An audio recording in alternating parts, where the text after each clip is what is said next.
Hey folks, Real Honesty with Jar Mitlin. I'm Jar Mitlin. This is the third part of my top 25 favorite horror movies list, where this show topic, of course, was suggested by at WB NXT Guy. Great guy to follow. Check out his YouTube channel. He's got a link in his bio, I believe.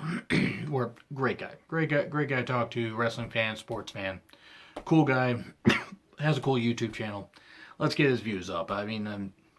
He's a really good guy.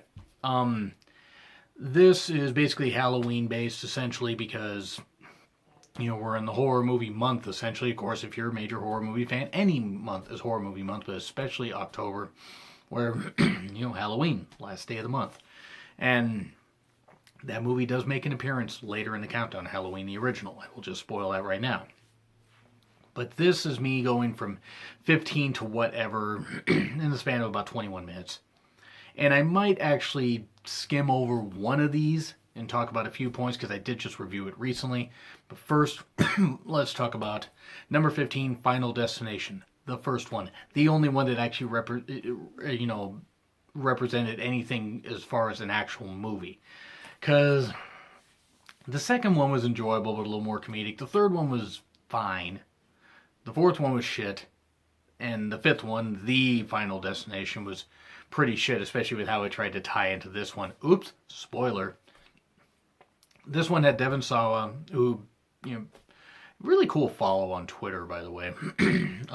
He doesn't follow me. I follow him. I recommend you guys give him a follow, especially if you're familiar with his work. Devon Sawa was in this. He's on a plane, and it's going to be everybody going to, I believe, France. Like, big high school trip.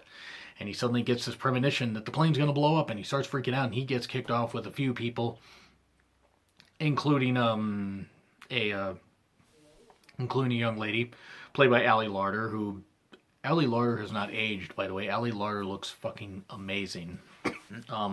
Has not really aged much since this movie, at least seemingly to me. She still looks gorgeous. And a few others or whatever, and this one guy's taunting him, oh, the plane's going to blow up, it's going to blow up, and boom, the plane blows up. So now they find out, according to a guy that pretty much speaks for death, Tony Todd. It's like Tony Todd actually probably the standout performer in all these movies, especially in the later sequels when the casting wasn't all that great. A lot of cookie cutter characters, almost cardboard cutouts by the fourth and fifth one. Tony Todd says, you interrupted Death's design, Death will come after you. Stuff like that. And of course, Death starts coming after everybody in elaborate ways. Fun fact, this actually had Sean William Scott in it from the American Pie movies. But he gets his head cut off at one point. Good stuff. Nothing against Sean William Scott.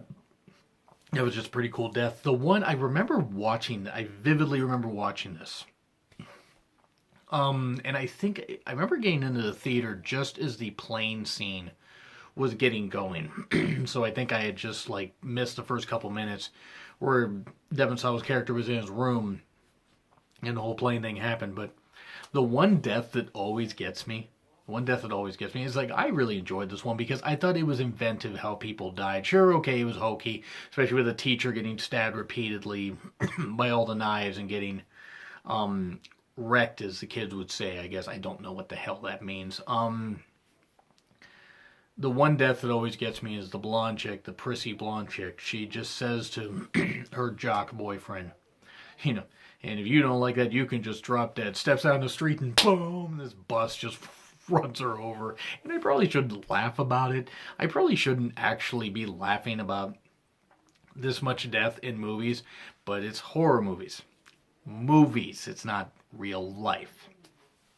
And this is one of the few movies where this is the only one in the series where I thought, okay, maybe some of these deaths could happen. The rest of them got really, really hokey, except for the opening sequence. I will give an honorable mention to the opening sequence of Final Destination 2 with that freeway crash. That's one of my biggest fears. I haven't seen ones that bad, but I've managed to narrowly avoid freeway crashes where semis have crashed ahead, because I got off at another exit and then just took back roads and everything. But in fact, that might be a show I do at some point, top 10 opening sequences in horror movies. Or Final Destination 2, the freeway scene, might be number one because it always stuck out in my mind. But as for the first one, really, really enjoyable. Just top to bottom enjoyable. That the blonde getting hit by the bus was something that stands out in my mind. But it had some good characters to it and some good story. I mean, it was of course silly and hokey, but it was a different type of horror movie, and I really enjoy. I'm not gonna say it was completely 100% original, but it was an enjoyable horror movie. It was very good stuff. It was good stuff, very fun, very inventive, and really one of the ones that I'm proud to say is on this list. I mean, I'm proud of the fact that I watched that. I actually have a Blu-ray collection of the first four Final Destination movies. I wanted to wait until they did the fifth one. I decided not to wait that long, and none of the Paranormal Activity movies are on here, by the way. Because as much as I enjoy those for the schlock that they are, and the fact that Katie Featherston has not aged and looks amazing, is an absolutely beautiful woman. I'm not going to put any of them on here, even though the first one gets points for using its shoestring budget effectively. And nor is the Blair Witch Project on here, even though that one scared me when I was 18. I mean, of course, I'm still stupid now, but I was a lot stupider then. But anyway, Final Destination, number 15, and now number 14, the most recent addition to this horror movie list, It, the remake.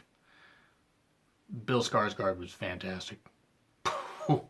I mean, I didn't think that he was going to do that well as Pennywise. Ooh, I was wrong. I'm going to mainly refer to my review of It that I did when I actually watched it I think I watched it like 10, I think it was like 10:15 or something like that. So I got in just as the previews were going and everything. And I was in a crowded theater with one of my best friends. And we watched it, and it was really, really enjoyable. Like from the first opening scene, as opposed to the second opening scene. Now that I think about how I worded that, was it absolutely perfect? No, but it hit a lot better notes than the first one did, and it was a damn good movie. Damn effective, damn scary. Great amount of jump scares in it. Great amount of gore. This thing was turned up to 11 in almost everything, and it was creepy as fuck. Okay, I don't know if the second one's going to be that good with the adults, because that was kind of the problem with the the mini-series. It's just how the adult part was kind of limped along. And yeah, they changed some stuff from the book and from the first movie to this one.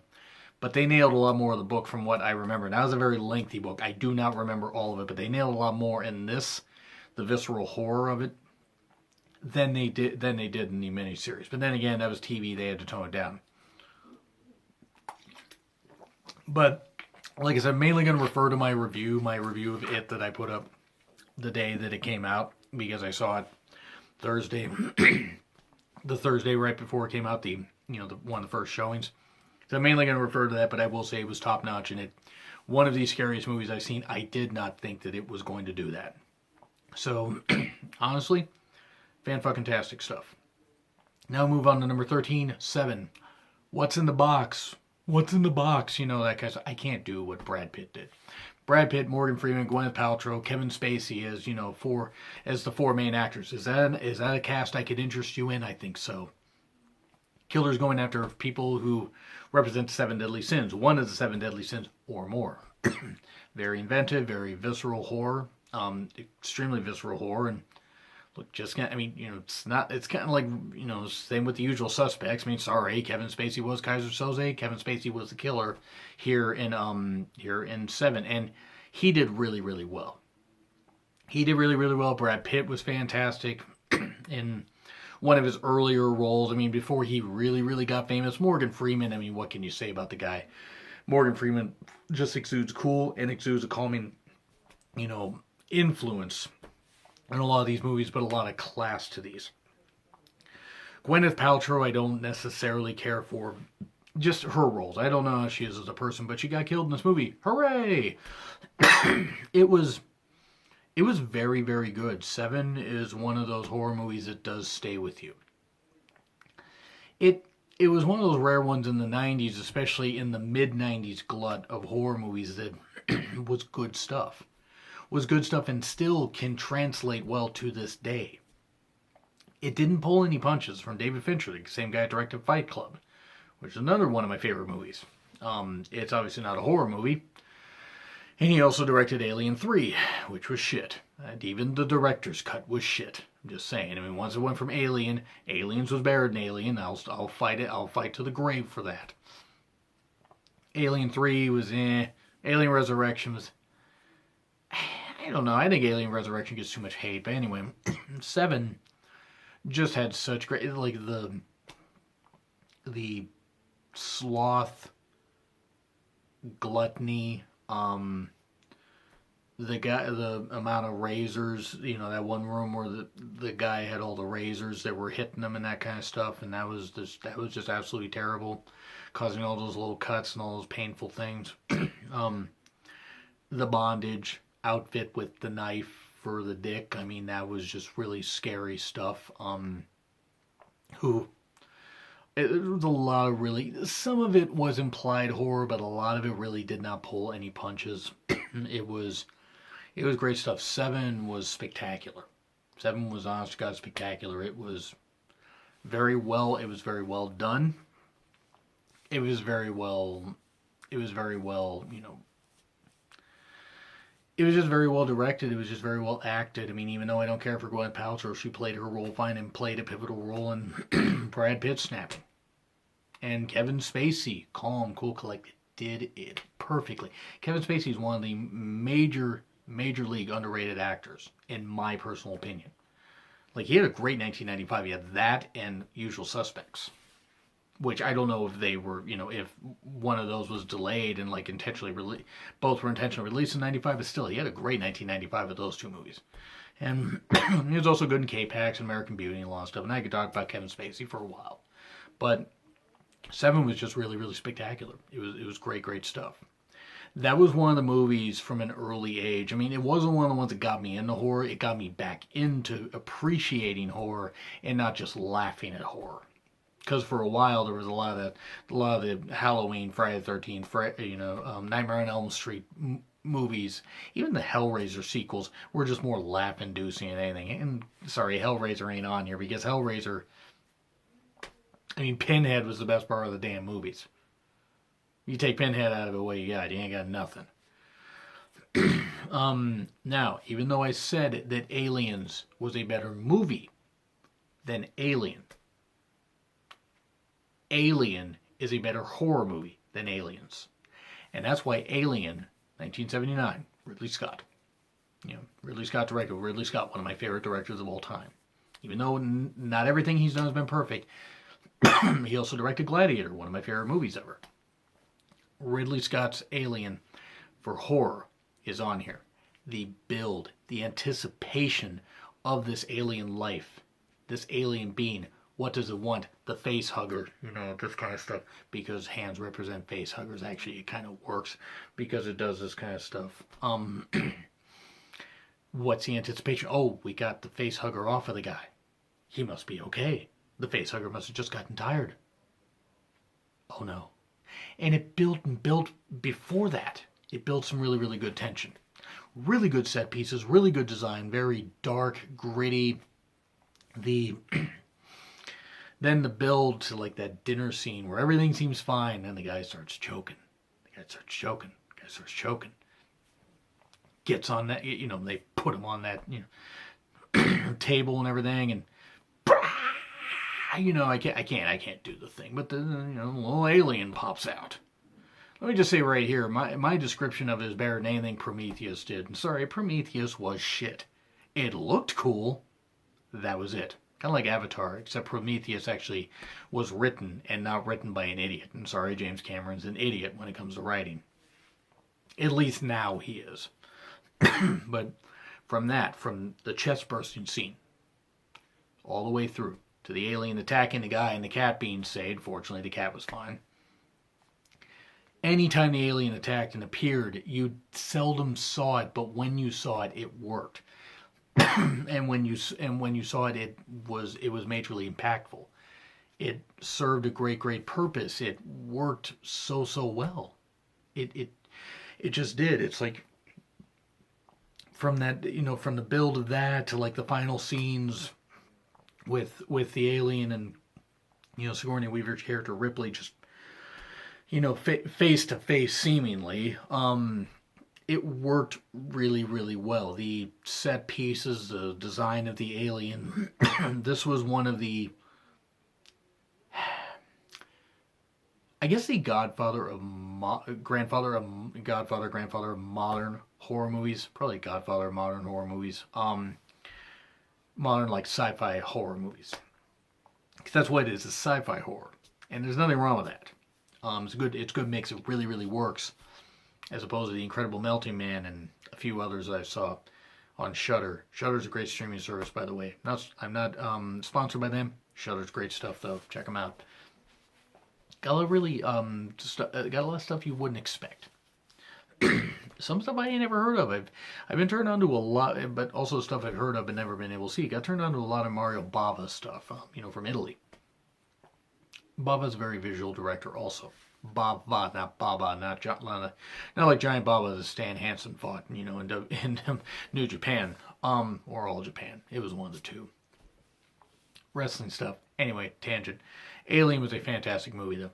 Fantastic stuff. I really, very few flaws in it as a sci-fi horror movie. Now, to me, Aliens was better because it was more entertaining and went all out and stuff like that, but also it was much more actiony, less horror. It had some horror elements, but Alien, for being straight sci-fi horror, worked so well. It really did, and that's why it's number 12. And number 11, you're going to need a bigger boat. Jaws. Roy Scheider. Richard Dreyfuss. Quinn was a great character, too. That one line where the lady's son, after the lady's son got eaten, Chief Brody, yes? Okay, I can't. There's, ow. I would have slapped myself, but, I do that enough off camera. No, I'm just kidding. Jaws, monster movies, had new life breathed into them thanks to Jaws. Steven Spielberg, even with all the issues that he admitted he had with the mechanical shark, created a great amount of foreboding terror. That opening scene where the girl goes into the ocean and gets dragged and everything, and just that feeling of helplessness, you can't get away. You can't see what's coming after you, but you know it's bad, and you can't get away from it. And goodbye, bitch. She wasn't a bitch, she just got eaten. And then, of course, the leg, the little pieces of evidence that something's not right here. There's a killer shark, and we're not going to talk about the sequels. Like in Jaws of Revenge, where the shark was honing in on people and coming for revenge. Because sharks don't fucking do that. Maybe they do, I don't know. But Jaws was a particularly grand movie that just... Jaws was wonderful. Jaws was a wonderful, wonderful movie. It, like all the stuff like leading up to it, Roy Scheider's character wanting, to close the beaches and everything, the mayor not wanting to close the beaches, and island towns, the big thing for tourists, stuff like that. So what if the tourists get eaten? It doesn't matter. It was great stuff. When they finally got it to where like the shark was mainly seen, you didn't see as much of it. Yeah, a little more you saw of it. It looked a little silly, but it worked because it did actually look pretty real. It did. I will give them credit for that. Even with all the problems, like I said, that Steven Spielberg and others have said in interviews, they had problems with the mechanical shark. It worked really well. The bursting of the boat, Richard Dreyfuss's character down in, when he was scuba diving and everything, he was down at this one boat, because there's always sunken boats here in these movies, and this guy's head falls down into the hole, and Dreyfuss sees it and just freaks out and starts swimming, which, seeing a disembodied head would make me do that too. It was, from opening sequence to closing sequence, okay, the closing sequence is a little silly. Smile, you son of a and he blows up the it made sense in this. It makes so much sense in The Revenge and other stuff like that, but it did work pretty well. It worked really, really well, and of course, Quinn getting eaten, Richard Dreyfuss and Roy Scheider managing to be the last ones to survive, this whole ordeal. Can't show me the way to go home. Quiet, I'm tired and I want to go to bed. That was a pretty cool scene. There was a lot of good layering of characters, and yeah, there were some people that were just stock characters there to get eaten, but everything served a purpose, and it was a 4-star monster movie. I mean, I grade them usually on 4 stars or out of 10. I don't usually rate 5 stars. I'm a traditionalist. I rate on 4 stars, but that's just how I am. But Jaws is 4-star stuff. I mean, yeah, okay. Is it a little silly looking back on it now? Perhaps, but there's still quite a bit of stuff to find horrifying. So anyway, I went a little bit long with this. So actually, I covered them pretty good. So now we are going to leave off, and I will come back with the top 10 down the road. So what's in the top 10? You got to wonder. I'm going to tell you this. There's a certain director of psychological horror, and that directed a lot of really, really good movies about birds and about Vertigo. Vertigo isn't on there, but Alfred Hitchcock will make an appearance in my top 10. Or will he make more than an appearance? Stay tuned. Anyway, folks, leave your favorite horror movies in the comments. I would love to know what you guys think of this series so far. Like, share, comment, and subscribe. Twitter link is in the description. It's been real honestly with John Ritland. I'm John Ritland. I will see you soon.